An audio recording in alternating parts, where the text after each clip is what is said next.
Aujourd'hui, dans cette Assemblée nationale, avec la responsabilité de la présider, je mesure pleinement la gravité du moment historique que traverse notre pays.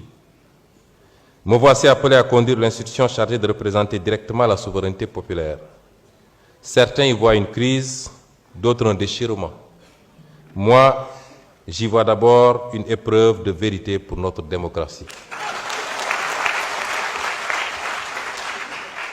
Les peuples ne jugent pas seulement les hommes politiques sur leur victoire. Ils les jugent surtout sur leur capacité à demeurer fidèles à leurs principes lorsque le pouvoir devient inconfortable. Car il existe une question plus importante que celle de savoir qui gouverne. Cette question est: au nom de quoi gouverne-t-on? Depuis plusieurs mois, notre pays a vu émerger des divergences profondes au sommet de l'État. Elles ont été décrites comme des rivalités personnelles, des conflits d'ambition ou des luttes d'influence. Je ne souhaite pas nourrir cette lecture réductrice. Ce qui est en jeu dépasse des individus. Ce qui est en jeu, c'est le rapport entre la morale et la politique.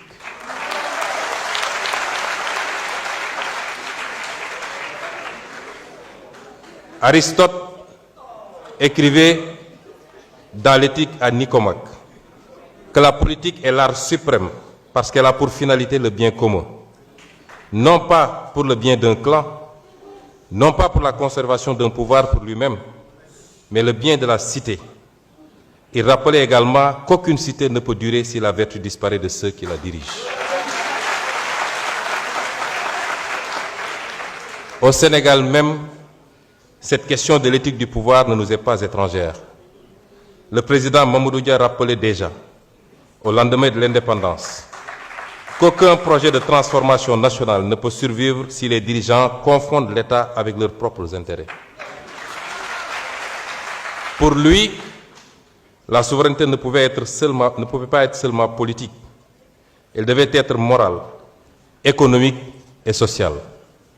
Il savait qu'un pays peut disposer d'un drapeau, d'un hymne national et d'institutions tout en demeurant prisonnier de pratiques qui vident la République de son sens. Ce que Mamadou Dia avait compris très tôt, beaucoup de nations africaines l'ont découvert parfois trop tard. Un pays peut survivre à la pauvreté matérielle, mais rarement à l'effondrement de sa morale publique. Une nation ne meurt pas seulement de pauvreté économique, elle peut mourir de fatigue morale. Elle peut mourir lorsque les institutions cessent d'être au service du peuple pour devenir des instruments de confort, de peur et de calcul. Elle peut mourir lorsque les institutions cessent d'être au service du peuple pour devenir des instruments de confort, de peur ou de calcul. Nous venons d'une longue histoire de dissolution africaine. Combien de peuples ont vu des mouvements de libération devenir des appareils de domination? Combien de promesses de rupture se sont dissoutes dans les privilèges, les accommodements et les silences? Combien de révolutions ont fini par craindre la transparence qu'elles réclamaient hier? Saint Augustin, dans la Cité de Dieu, posait une question redoutable. Qu'est-ce qu'un État sans justice? Sinon une grande association de brigands.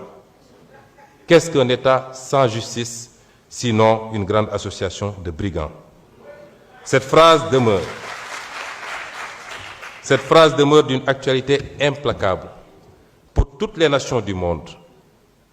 Lorsque la puissance publique cesse d'être ordonnée à la justice, elle ne produit plus la confiance, elle produit la résignation et la colère.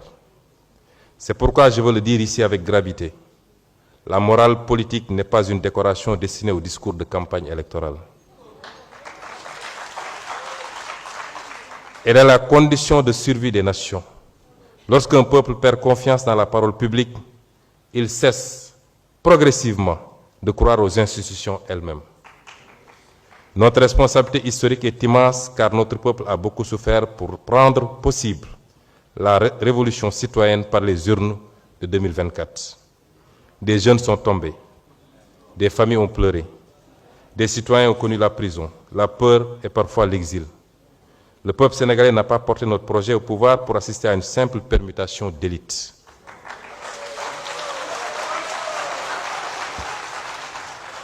Il l'a porté pour restaurer une certaine idée de la dignité publique. Cette fidélité intérieure à la dignité d'un peuple traverse toute notre histoire nationale.